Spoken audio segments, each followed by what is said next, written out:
So ito yung CRV natin na 2013 automatic. Mga 20-inch man, sorry ko, dapa pa ako. Tinakbo is, ano to eh, parang 110k mileage. Naka Android head unit, leather seats na kompleto, Vito eh. So, all good, walang problema sa interior nito. Tapos, all electric working. Paint, okay pa. Ito pala yung problem, no? Nasagi ng motor pala yung mayari. So, papagawa natin to. Pero, andito tayo sa M7 ngayon. Ayan, M7 Santa Mesa. Pinakamagagaling mga na, ano to, under chassis. So, yun yung harap.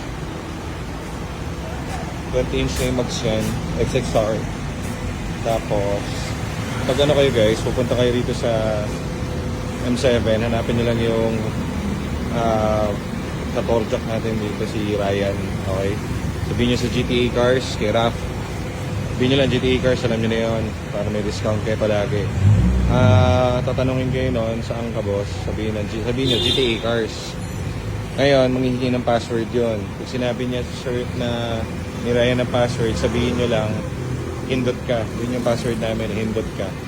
Okay, so, yung CRV natin, ikupang ko lang. At iiwan na natin dito to. Papagawa kasi yung mga pangilalim nito kasi dahil naka 20-inch to, makalampag, tis ganda yung may-ari. So, dahil ano siya, tawag dito, matagal lang naka 20-inch, yung mga rubber bushing nito, medyo marupok na, may mga tunog na, kaya gagawin natin, papaayos natin muna. So, yeah, okay.